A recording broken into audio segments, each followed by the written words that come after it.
سلام، خیلی خوش اومدین به کانال یوتیوب من کیانا هستم و تصمیم دارم که تو کانال یوتیوبم کلا آموزش‌های خط شکسته و اینا بذارم.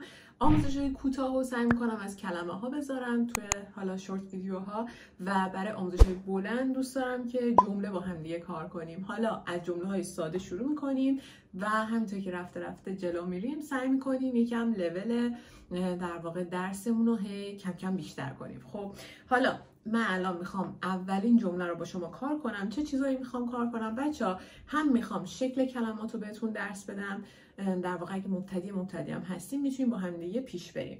هم این که میخوام باهاتون کم کم ترکیب بندی کار کنم، یعنی مثلا نخورم. حالا ترکیب بندی چیه بچه‌ها؟ ترکیب بندی یعنی که کلمات رو توی جمله یا توی شعر چه شکلی بنویسیم که به زیباترین حالت ممکنش در بیاد. حالا این ترکیب بندی به چند تا فاکتور بستگی داره. مثلا میتونه کوتاه یا بلند اجرا شدن اون کلمه باشه، میشه این که مثلا این کلمه رو دقیقاً کجای جمله قرار بدم که زیباتر بشه و حالا غیره. ولی این ترکیب بندی بخشیش قواعده، یه سری قواعدی داره که سالیان سال بین خوشنویسا رواج داره. بخشیش در واقع تجربیه، یعنی شما انقدر که جمله میبینی ناخودآگاه متوجه میشی که هر جمله چطور زیباتره، چه کار باید بکنی که قشنگتر بشه. و یه بخشیش هم سلیقه‌ایه، یعنی ممکنه که شما به دو تا خوشنویس، دو تا استاد خوشنویسی یه جمله رو بدی و هر کدومشون یه شکل بنویسن و از اونجایی که خب بی نهایت حالت برای زیبایی وجود داره ممکنه جفتش هم درست باشه. حالا من میخوام توی ویدیوهام سعی کنم ذهنیت یه خوشنویس رو به شما منتقل کنم، یعنی که شما بدونی که وقتی مثلا یه خوشنویسی داره یه جمله رو بهش میدی چطوری فکر میکنه و اون جمله رو می‌نویسه. کم کم تو ویدیوها با هم دیگه اینو یاد میگیریم. بریم که آموزش رو شروع کنیم. خب ببینید بچه‌ها، اول برای ترکیب زدن همیشه روی دفتر تمرین کنید، روی کاغذی که حالا با قلمم نیست. خب میایم با خودکار یا مداد اول ترکیب رو میزنیم، بعدش در واقع قلم دست میگیریم. خب حالا چی کار میکنیم؟ ببین برای ترکیب زدن در واقع اول میام ببینم که چه کشیده هایی توی جمله میتونم داشته باشم، یعنی کدوم یکی از کلمه ها به صورت کشیده میتونه نوشته بشه. خب ببین الان مثلا ادب بهش میتونه به صورت کشیده باشه. خب پس یه دونه ادبه. کلمه مرد نمیتونه به حالت کشیده باشه، هیچی. به، از، اینا که هیچی. دولت، خب کلمه دولت هم بچه‌ها تش میتونه کشیده بشه، قسمت ت. و اوست، ادب مرد به از دولت اوست. این قسمت اوست، این قسمت تش هم دوباره میتونه کشیده بشه. یکی از نکته هایی که توی ترکیب بندی هست اینه که بچه‌ها معمولا دوتا کشیده رو در واقع دوتا کلمه کشیده دارن پشت هم استفاده نمی کنیم. خب یعنی سعی میکنیم یک کدومشون رو، حتی اگه مثلا الان ما ت رو به هر حال به یک کشیده ای داره، ولی سعی میکنیم از مدل تی استفاده کنیم که کوتاه تره. خب سعی میکنیم اینو کوتاه‌تر اجرا کنیم و اینو بلندتر، یا بالعکس، یعنی یا اینو بلند اینو کوتاه‌تر. خب حالا بریم ببینیم چه شکلیه. پس اینو به صورت بلند اجرا میکنیم، ب رو. دولت رو به صورت در واقع کوتاه مینویسیم و اینو به صورت بلند اجرا. حالا چه شکلی می نویسیم؟ خب ببین من قبل از اینکه بخوام با قلم بنویسم میام با در واقع با خودکار شروع کنم حدود جمله رو، جایگیری کلمه ها رو می نویسم ببینم کدوم قشنگ تره. ببین ادب چند مدل میشه نوشت، ولی این مدل که دال بهش وصل میشه. بچه آموزش این کلمه ها رو کامل با قلم بهتون میدم، نگرانش نباشین اونایی که بلد نیستن. خب ببین این از ب، پس ب رو بلند می نویسم. ادب مرد، مرد رو کجا میذارم؟ توی خط شکسته. کلا اینجوری که بچه سعی میکنیم جمله به سمت بالا بره. خب جمله ها یه حالت این شکلی دارن، به سمت بالا باید برن. خب برای همین سعی میکنیم کلمات رو یه جورایی رو هم دیگه سوار کنیم و به سمت بالا بریم. حالا ادب مرد، ببین مرد رو میام از اینجا میمش رو شروع میکنم اینطوری، این ر و دوباره به دال وصل میکنم. ادب مرد به از به، یعنی اینا هنوز خط زمین است. خب آخرش رو سعی میکنیم به سمت بالا میریم. ادب مرد به از. حالا میخوایم دولت رو بنویسیم. اگه یادتون باشه گفتم دولت رو تش رو سعی میکنیم کوتاه بنویسیم. ببین اینجا دال به واو این شکلیه. این از این کلمه دو. حالا لت، ببین لت رو سعی میکنم تش رو از این ته های کوتاه‌تر استفاده کنم. خب از این تهای کوتاه میبینید نسبت به این چقدر کوتاه‌تره. ادب مد به از دولت اوست. حالا برای اوست میام در واقع الف رو اینجا میذارم، چون باید به سمت بالا بریم کلمه آخر رو بچه‌ها سعی میکنیم به سمت در واقع بالا بنویسیم دیگه، اینجوری روی خط نمیایم، به سمت بالا میریم. حالا واو به سین به ت، حالا این ت رو میتونیم بلند اجرا کنیم یا میتونیم دولت رو اینطوری بنویسیم. ببین این از دو، حالا مثلا قسمت لتش رو میتونیم اینجوری بلند اجرا کنیم و اوست رو به این شکل کوتاه. یعنی ت اینو کوتاه کنیم به این شکل، یعنی به این دو شکل میتونه اینا نوشته بشه. حالا بریم با قلم اجرا کنیم. اولا با قلم تک تک کلمه ها رو یاد بگیریم و بعد رو هم دیگه سوارشون کنیم. خب بچه‌ها برای نوشتن کلمه ادب ببین با تمام قلمم از بالا به پایین شروع میکنم. ببین با تمام قلم الف و اینطوری می نویسم. بچه‌ها حدوداً یه الف 3 نقطه‌ای میخوایم بنویسیم. خب یعنی مثلا 2 نقطه است. ببین میام به سمت پایین تقریبا 1 نقطه آخر رو به سمت چپ میپیچم با نوک قلم. چقدر میام بیرون؟ ببین بچه‌ها حدوداً به اندازه، یعنی از خود این الف حدوداً به اندازه 2 نقطه میام به سمت چپ. پس این شد اینجا رو با تمام قلم میام، بعد اینجا رو با نوک قلم به سمت چپ میپیچم به اندازه 2 نقطه قلم خودتون. خب حالا که اینجا رو پیچیدم بعد ببین میرم بالا یه حالت بیزیتور، ببین به این شکل یه حالت بیزیتور، ببین این شکلی ایجاد میکنم که این وسط چقدر، یعنی باید اینجا این گردی باید چقدر باشه.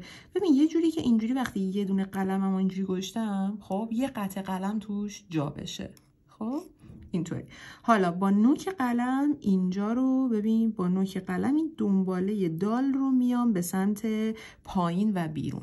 ببینید بچه ها این خیلی مهمه که در واقع این دنباله دال رو شما به سمت بیرون قشنگ بیایی. خب اینجا این فاصله بچه زیاد نباید بشه. ببین قطع قلمت یعنی اندازه نقطه چقدره. مثلا ببین الان برای من اندازه نقطم اینقدره، به اندازه نصف نقطه، یعنی به اندازه ببین نصف نقطه باید اینجا فاصله باشه. یه نصف نقطه است، خیلی اینو باز نگیرین. یکی این موضوع، یکی دیگه بچه‌ها خیلی این اشتباهو میکنن که اینجا دنباله رو ول میکنن، یعنی اینجا، در صورتی که این دنباله باید بیاد بالا و در راستای این دال قرار بگیره. خب در راستای این الان شد اتصال الف به دال به همین راحتی. خب این از این. پس این شد ادب. حالا میخوایم ب رو بنویسیم. بچه بی که اینجا میخوایم استفاده کنیم به بی 7 نقطه‌ای در واقع مشهوره، چون حدوداً مثلا معمولاً 7 نقطه‌ای استفاده میکنن، ولی از 5 نقطه میتونی استفاده کنیم به بالاتر. خب حالا بریم ببینیم چه شکلی هستش. ببینید بچه‌ها برای نوشتن ب دستمون رو یه نقطه بالای خط میذاریم. ببین زاویه قلم مهمه دیگه، یعنی اینجا ببین من با این زاویه دارم شروع میکنم، با این زاویه دارم شروع میکنم، با زاویه قلم به این شکل دارم شروع میکنم. حالا دستم رو تقریبا یه نقطه بالای خط میذارم، از اینجا از بالای خط زمینه شروع میکنم. ببین اینطوری یکم میام پایین و سعی میکنم یه ب بنویسم و انتهاشو یکم به سمت بالا و قلم رو میچرخونم تا بتونم یه ب بنویسم. ببینید بچه ها توی این حرکت نگاه کن، اینجا بهتون گفتم چقدر، به اندازه یه نقطه قلم دستمو میبرم بالا، از بالا شروع میکنم. بچه ها اگه دقت کنیم ببین اومدم پایین تا اینجا شیبدار بودم تا این قسمت، خب تا اینجا، بعد از اینجا به بعد ببین اومدم تا اینجا، خب یعنی تا اینجا، بعد اینجا اومدم مستقیم همینجوری رو خط زمینه دور زدم. ببین بچه از اینجا به بعد میبینی یکم قلم رو به سمت بالا بردم، یعنی به جای اینکه اینجوری مستقیم حرکت کنم یکم به سمت بالا رفتم و دیگه آخرای این حرکت قلم رو اینجوری رو کاغذ چرخوندم. ببین قلم رو اینجوری چرخوندم و به سمت بالا رفتم. بچه این چرخش قلم کلا چیزیه که آروم آروم تو دستتون درست میشه. از خودتون انتظار نداشته باشید همون اولش قلم راحت تو دست من بچرخه و در واقع به سمت بالا بره. به مرور زمان درست میشه. خب حالا این ب بچه‌ها مثلا 7 نقطه تو دلش باید جا بشه. حالا چون ما میخوایم تو این ترکیب از ب بلند استفاده کنیم. این از این موضوع. پس ابتداش زاویه شروع، ببین یه همچین زاویه‌ایه که قلمو اینطوری بر این زاویه گذاشتم، نوک قلمو. انتهاش این شکلیه، یعنی انتها 90 درجه هستش. حالا بریم برای کلمه مرد. خب ببین بچه‌ها، مرد خیلی به نظر پیچیده میاد تو خط شکسته، ولی خیلی راحته اگه یاد بگیرید چطوری بنویسید. ببین اولین کاری که میکنم با نیم قلمم، یعنی از نصف قلمم استفاده میکنم. خب با نیم قلمم یه خط فاصله طور میذارم. ببین انگار که مثلا یه خط فاصله است. دیدی چقدر میذارم؟ ببین به اندازه یه نقطه قلم خودت بذار. خب حالا با نوک قلم یه کوچولو بیا پایین، یه کوچولو اندازه خیلی کم. ببین یه شکاف خیلی کوچولو وسطش افتاد. یکم بیا بیرون از یعنی اندازه خودش. خب بیا بیرون به این شکل. خب حالا از اینجا با نوک قلم ببین به اندازه نیم نقطه بیا پایین مستقیم و از اینجا دور بزن به سمت چپ. چرا دور بزن؟ ببین میخوایم دوباره دالو بنویسیم، مثل الف به دال بود. اینجا حالا ر رو چسبوندیم. خب اینجا اینجوری به اندازه حدوداً 2 نقطه به سمت بیرون میایم. اینجا رو میپیچیم. خب ببین پس اینجا تا اینجا تا اینجا. خب حالا اینجا من اینجا اومدم. حالا اینجا دوباره اون حالت بیزی رو بچه‌ها مینویسیم. خب اینطوری. دیدی دوباره الان من یه قطع قلم تو دلش جا میشه. حالا با نوک قلم با اینجوری میریم به سمت چپ. دوباره اینجا رو دقت کنیم بچه. دیدی دوباره یه فاصله نیم نقطه‌ای و دنباله به سمت در واقع بیرون اومد.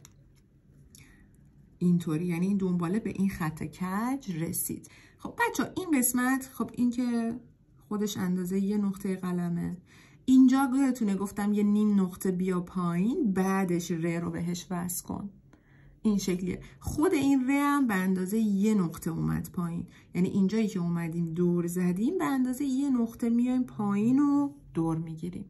خیلی کلمه راحتیه و به شرطی که اولین بار مثلا یکم سخته، ولی دیگه دفعه دوم و اینا راحت تر می نویسینش. حالا من هی دستمو برمیدارم، کلمه یکم از اون شکلی که حالا شکسته داره میفته. حالا توی جمله‌ای که داریم رو هم دیگه سوار میکنیم شکل کلمه رو، پختگیشو بهتر درک میکنیم. خب کلمه به بچه‌ها، کلمه به مثل در واقع همون ب میمونه، با تمام قلم اجرا میشه. خب ببین تمام قلمو با این زاویه، انگار که میخوام نقطه بذارم. خب با همون زاویه اصلی قلمو میذارم، با تمام قلم یکم میام پایین و به این شکل. این انتها رو با نوک قلمم تموم میکنم. دیدین بچه‌ها؟ ببین اومدم پایین و اینجا رو دور میگیرم. اینجا یه حالت نیم دایره کوچیک و اینجا هم یه نیم دایره بزرگ. اینو خب چون تو خط تحریری و تو تمام خطایی که نوشتینم داریم، فقط با قلم اجرا شده. مهم اینه که بدونی با تمام قلم اجرا میشه و این انتها اینجایی که میخوایم دیگه ه رو بذاریم، انتهای قلم رو از رو کاغذ بلند میکنیم، با نوک قلم تموم میکنیم. کلمه از، خب ببین بچه‌ها الف تو خط شکسته چطوریه؟ ببین زاویه قلم رو ببین، موقعیت ساعت 1. خب به اون زاویه قلم یه کوچولو با این زاویه میایم پایین، با تمام قلم به سمت پایین میایم.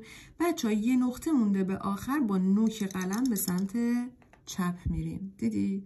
این یه نقطه‌ای که مونده به خط زمینه با نوک قلم اجرا میشه، در حالی که کل این الف با یه زاویه عمودی با تمام قلم اجرا میشه. خب حالا ز بچه‌ها توی خط شکسته، توی ترکیب حواستون باشه که ز رو با نوک قلم کلا اجرا میکنیم، ولی بچه‌ها باید یه هماهنگی داشته باشن.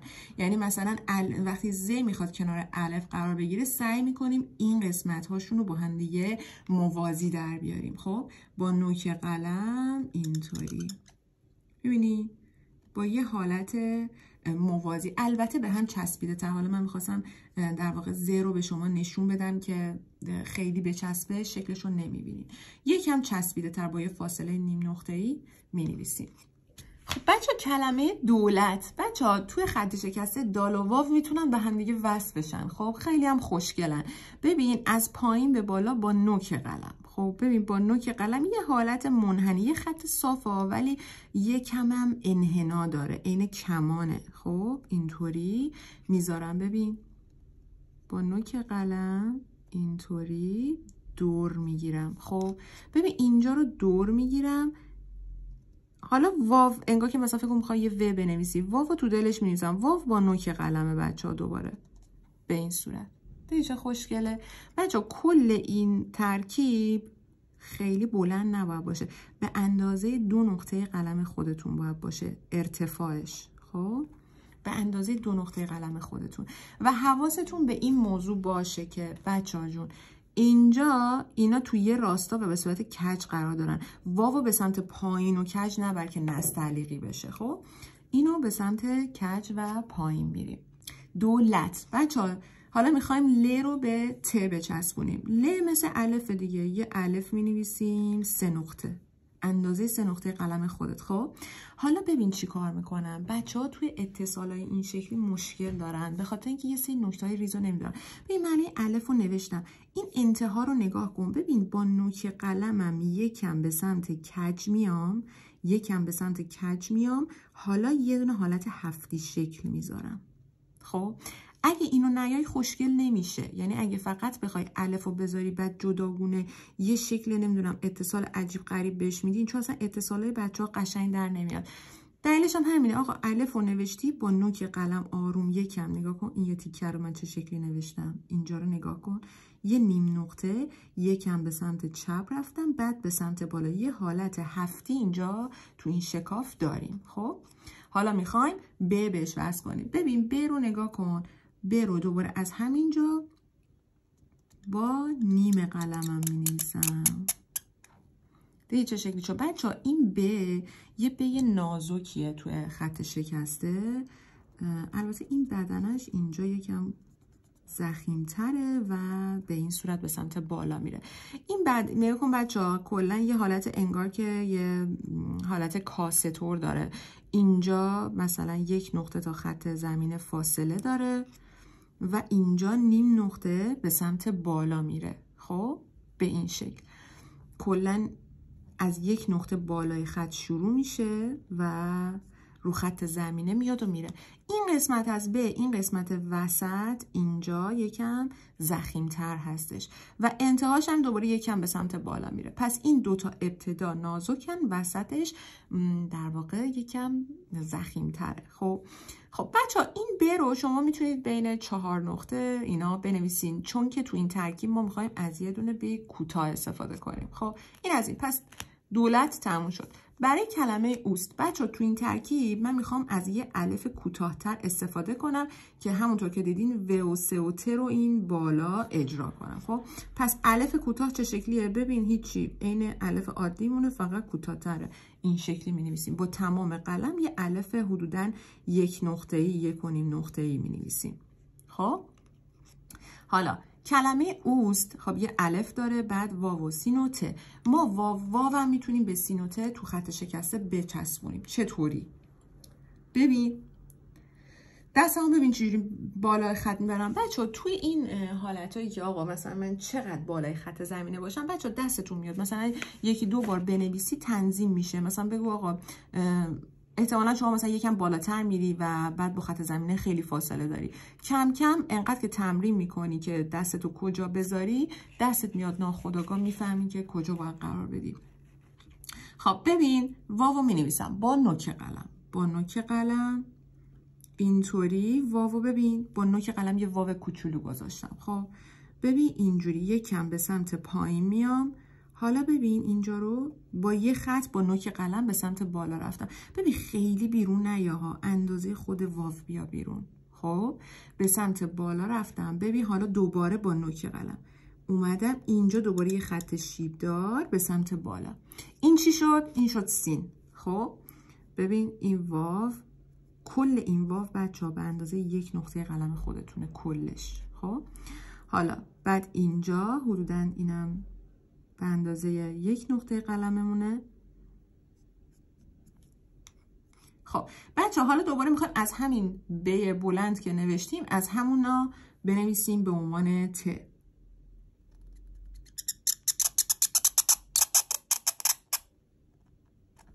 خب ببین من الان یکم از خط زمینه اومدم پایین تر، واسه همینه میگم ببین مثلا چون دانگ قلمم عوض شده بود دیگه، مثلا من تا دیروز داشتم یه دونه دانگ قلم کوچیک‌تر کار میکردم، وقتی که مثلا قلمت بزرگتر میشه طبیعیه یکم اندازه هات به هم میریزه. برای همین میگم اصلا کلا اولین باری که میخواین شعر رو بنویسین روی برگه عادی مثل همین گلاسه‌ای که الان من دارم روش تمرین میکنم تمرین کنید، یکم اندازه ها دستتون بیاد. مثلا من الان دستم اومد که آقا دفعه بعدی دارم مینویسم یکم از بالاتر شروع کنم که بخوام رو خط زمینه بیفتم. خب واسه همین میگم شما هم به راحتی دستتون میاد.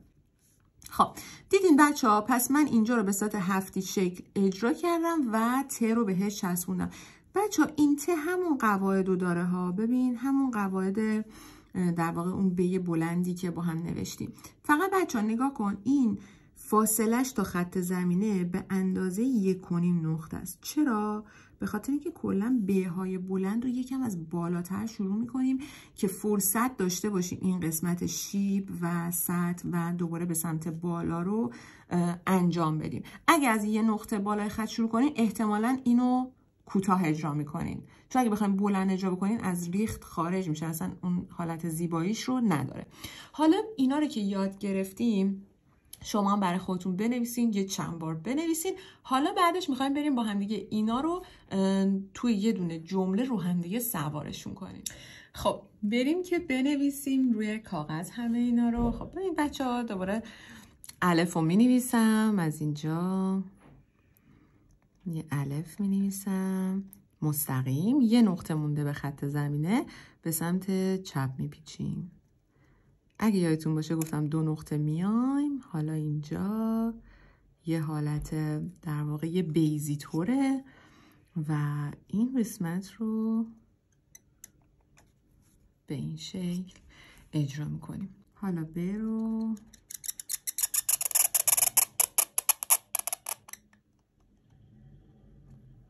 به این شکل اجرا میکنیم. خب این از ادب. حالا کلمه مد با نیم قلم از این بالا سعی میکنیم از یکم از بالای ب شروع کنیم که خیلی اینجا فضای خالی ایجاد نشه. خب به اندازه 1 نقطه با نیم قلم حالا اینجا میام پایین و ر به دال. بچه هر جایی که مثلا احساس کردین مرکبتون نگرفت، قلم نشست، میتونید با نوک قلم اصلاحش کنید. خب ادب مد به، کلمه به اگه یادتون باشه گفتیم با تمام قلم اجرا میشه، انتهاش با نیم قلم به این صورت. به حالا از اینجا شروع میکنم و این شکلی مینویسم. خب به از دولت اگه یادتون باشه دال به واو از پایین بود، اینجا دور میزنیم، حالا اینجا واو تو دلش مینویسیم و به سمت پایین میاییم. حالا لت یه الف. خب حالا اینجا به سمت بالا به این شکل. دیدین بچه ها اتصال رو، این میشه اتصال مثلا لام به ت. حالا اینجا با نیم قلم سعی میکنم یه ت کوتاه بنویسم چون میخوام الان اوست رو بلند بنویسم. خب بچه ها الف رو سعی میکنم روی در واقع ت بنویسم که ببین یه الف، همون الف یه نقطه‌ایه بود که با هم صحبت کرده بودیم راجبش، اینجوریه. حالا من اینجا از اینجا میام واو رو شروع میکنم از اینجا.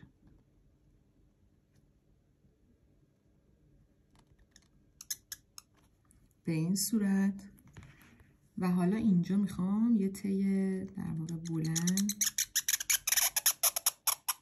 بنویسم.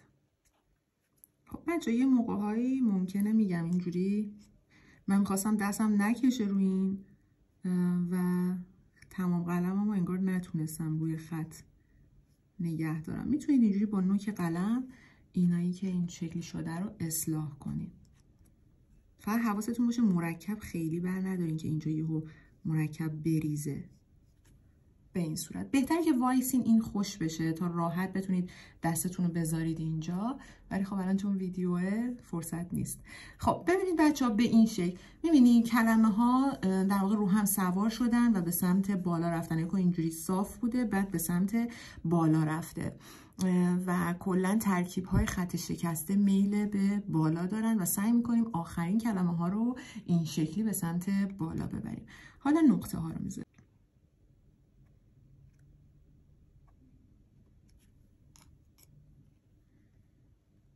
نقطه های دولت رو میام اینجا میذارم.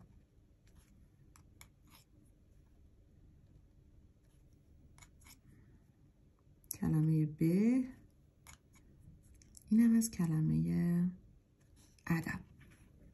خب بچه من این کار رو با مرکب مشکی نوشتم و قابش کردم. این کار رو برای این کردم که شما این موضوع رو ببینید که واقعا هر جمله ساده‌ای که یاد میگیرید قابلیت اینو داره که قاب بشه، بعد مثلا بتونید هدیه بدین یا خودتون استفاده کنید. یکی این موضوع. یکی دیگه این که بچه‌ها کلا جمله‌های خوشنویسی رو کاغذ که می‌نویسی مثلا شاید به خودت بگی خب خیلی چیز عجیبی نیست، خب یه جمله است دیگه، ولی وقتی داخل قاب میاد و انگار که براش ارزش قائل میشه یا یه دکوری چیده میشه براش، اصلا زمین تا آسمون فرق میکنه. حالا بیاید بهتون نشون بدم که چه شکلی شده.